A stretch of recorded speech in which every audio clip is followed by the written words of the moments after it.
Loner. Loner. Loner ka? Hindi lang ako loner. Isa akong lone cat, okay? Oo, Blandy. Nangyayari yan. Oo, miserable. Sinabi ko na sa'yo, mabubuwag yung grupo mo dahil yan sa ugali mo. Oo, 3 bad student yung na-expelled. Oo, binigo ako ng mga friends ko. Pero magbubuo ako ng bagong grupo para sa bagong kisas. Alam mo, Blandy, pumili ka na lang ng normal friends this time. O baka ma-expelled din sila. Stella, nakita mo ba yung mga bunnies? Ayan o, gumagawa ng homework. Sa tingin nyo, okay yan? Nagtatago ba kayo sa amin? Malapit na yung laban namin. Tapos kayo tinatamad sa training nyo? Oo nga, girls. Na-burnout na ba kayo? Lahat kami burnout dito. Hello, basketball players! Kumusta? Boys, training namin to, so kami yung magde-decide kung magte-training kami o hindi. Nag-decide kami na magpahinga ng 1 linggo. May reklamo ba kayo doon, ha? Pero kayo yung mag-cheer sa amin. At ako yung mascot nyo. Lagi akong tinatanong ng mga boys. Bakit namin kailangan ng cheerleaders na hindi nagpa-practice? Sino mag-cheer sa amin? Boys, don't worry. Kahit 2 araw lang kami mag-practice, okay na yon. Marami kaming kailangan gawin ngayon. Gumagawa kami ng wishing tree. Ano? Wishing tree? Basketball players, wishing tree. Bunny girls, i-wish nyo na makahanap ako ng bagong friends para sa Kisa group, okay? Blandy, loner ka na ngayon? Okay, Blandy, isusulat namin yung wish mo. Girls, tara na sa cafe. Cafe! Girls, hindi! Paano naman yung mascot nyo? Guys, hindi pwede to. Hindi.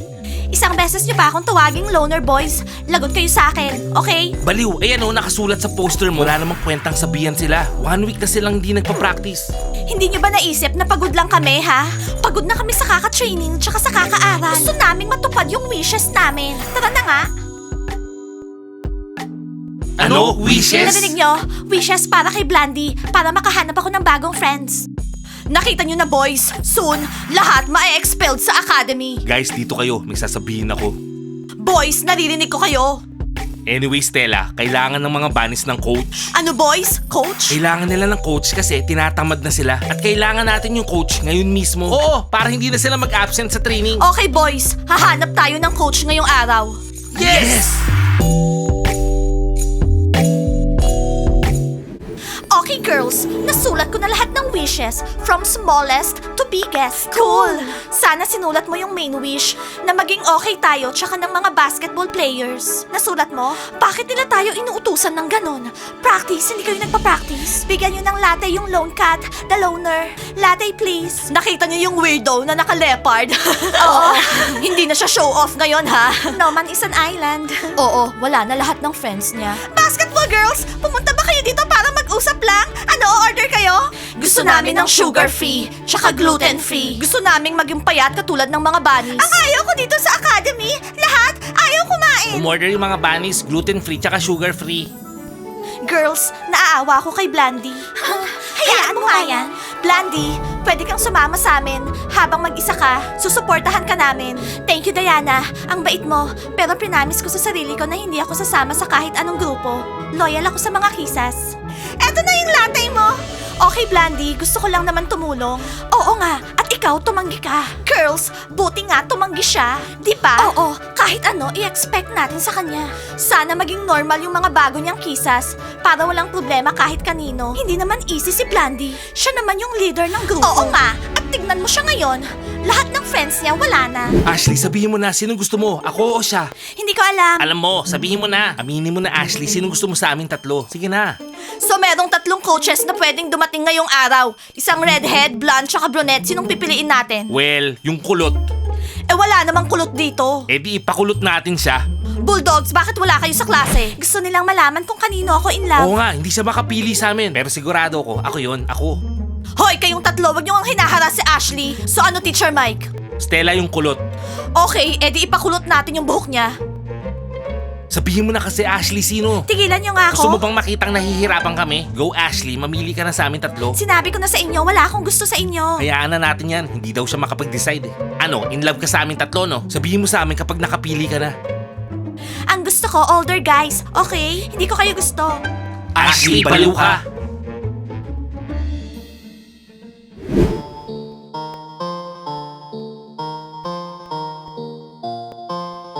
Guys, galit ba kayo sa amin? Okay, magpa-practice kami bukas. Okay? Naiintindihan na namin lahat ngayon. Mali kami. At sinulat namin sa wishing tree na sana maging okay na tayo. Guys, bakit hindi kayo nagsasalita? Okay na tayo, di ba? Hindi, no? Sigurado ako bukas, babalik na kayo sa training nyo, girls. Hindi na kayo mag-a-absent sa training nyo. Nakita nyo na, boys. Gusto naming makipag-ayos sa inyo, tapos kayo kinukompronta nyo kami. Kami yung magdidesisyon. Well, guys, 3 yung na-kick out. Sino yung susunod, ha? Sa tingin ko, wala na, Teacher Mike. Na-realize ko na lahat ng mali ko, Teacher Mike, at hindi na ako magiging bad kisa. Oo. Very good. Kasi simula ngayon, mag-e-expel ako on the spot. Pangalawa, meron tayong honorary guest ngayon dito sa academy natin, okay? Ano? Oh, dumating na yung mga bagong kisa.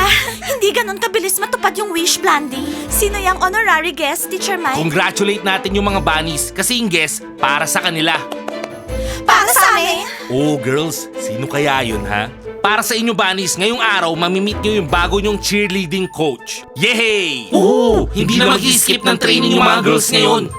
Diana, tumawag ka ba ng coach? Siyempre hindi. Bakit ka tumawag ng coach, Teacher Mike? At sinong nagsabi sa'yo nun? Yung coach, in-invite ni Stella. Kasi si Stella, sinabihan ng mga basketball players. Ano? Basketball players? Okay, Nat. I-cross mo yung wish natin na maging okay tayo ng mga basketball players. Boys, ano to? Gumaganti ba kayo sa amin, ha? Para sa mga absent nyo yan. Thomas, tumahimik ka nga dyan. Okay, yung coach nyo, sa kwarto nyo titira. Para lagi niya kayo nababantayan at para araw-araw, may training kayo. Yay! Woohoo! Woohoo, Teacher Mike. Girls, sinulat niyo ba yung tungkol sa coach sa wishing tree, ha? Hindi, no? Girls, lagot na tayo ngayon. Kiril, wag na wag mong ipapakita yung mukha mo sa akin after class. Naintindihan mo, ha? Sa tingin ko, magugustuhan ko si Coach Kulot. Magiging friends kami. Ngayon, kunin nyo na yung mga notebooks nyo. I-check ko lahat ng homeworks nyo. Bilis! Gigi, ang alikabok dito sa cafe mo. Maglinis ka nga. May darating na bagong cheerleading coach. Ano? Bakit? Ano? Cheerleading coach? Kailangan na ng coach ng mga bunnies ngayon? Ganon? Nangalawang na yung mga bunny girls. Huwag kayo masyadong magsaya, girls. Magkaka-coach din kayo kapag hindi kayo nagte-training. Hindi. Magte-training kami araw-araw. Muntik na nga mabali yung mga kuko ko sa kaka-training ko araw-araw eh. Meron nang magko-control sa mga bunnies ngayon. Imagine niyo yun? Oo nga. Soon, lahat magiging under control. Yung mga hindi makontrol, aalis dito sa academy Oo, girls, 3 yung na-expelled na shock ako. At akala natin joke lang lahat. Akala natin horror stories lang lahat. Okay, gawin na natin yung homework natin. Basketball players? Anong tinitingnan mo dyan, ha? Gumawa ka na ng latte para kay Stella. Okay, sure. Ang lakas ng loob ng mga boys na to. Ano sa tingin nila yung ginawa nila? Oo nga, na-shock ako. Sorry, bunnies. Magkakaroon na kayo ng bagong coach. Girls, hindi ko gusto to. Oh, tingnan mo nga to. Di ba sinabi ko sa'yo, huwag kang magpapakita sa akin, ha? Aray, para saan yun? Bakit? Para yan sa pagdidesisyon mo para sa amin. Alam niyo, boys, sumusobra na kayo lately. Grabe na kayo. Hindi na nga maganda yung pakiramdam ko dahil na-expelled yung boyfriend ko, tapos dadagdag pa kayo. Okay lang yan, girls. Ikukondisyon kayo ng coach nyo. Ang cool, di ba? Kasama nyo siya sa kwarto. Cool. Ay, sa wakas, may isusuot ko na ulit yung costume ko. Hindi mo dapat ako binatukan, Diana. Bunny girls, i-greet nyo ng maayos yung coach, okay? Sure, Stella. I-greet namin siya ng maayos, okay? Dumating na ba yung coach, ha? Ewan ko. I'm a lone cat. Stella, mabango ba ako, ha? Yan ba yung niregalo ko sa yung pabango? Oo, nagustuhan mo? Eh bakit ang dami mong nilagay? Hinihintay ko yung bagong coach eh. Darating yung coach para sa mga bunnies, hindi para sa'yo. Oo nga, para sa mga bunnies, pero siyempre dapat mabango ko. Girls, meron akong naisip na revenge plan. Ano yun? Hahanap tayo ng coach para sa mga basketball players. Aha. Nasaan na yung mga bunnies ko na hindi nagpa-practice? Siya ba yung coach? Sa tingin ko, may attitude siya. Stella, nasan yung kulot niya? In-invite ko talaga yung brunette, okay? Girls, anong masasabi nyo? Well, mukha siyang salbahe. Brunette, magkakasundo kami. I-meet nyo na yung bago nyong coach, girls. Ready na kayo mag-share ng room ng coach nyo? Boys, tapos na kayo? Hello, coach. Kami yung bunny cheerleaders. Hello, ako yung bago niyong coach, Fiona. So, nasan yung welcome ko? Ang weird naman ng pangalan niya. Welcome to the academy, Fiona. Sa 3rd floor sila. Papakita nila yung kwarto nyo sa inyo. Fiona, feel at home. I-explain ko sa'yo yung mga rules. Ako magpapaliwanag ng rules. Teacher Mike, ibalik mo sa akin yung pabango na binigay ko sa'yo, okay? Ang regalo, hindi na binabawi, Stella. Fiona, ako na magdadala ng mga maleta mo. Ooh! Girls, itutour nyo ba ako? Sure, Coach. Itutour ka namin. Room tour. Boys, ginadit nyo talaga kami. Che, boys, lagot kayo ngayong gabi. Mag-ready kayo. Uumpisahan namin sa baha.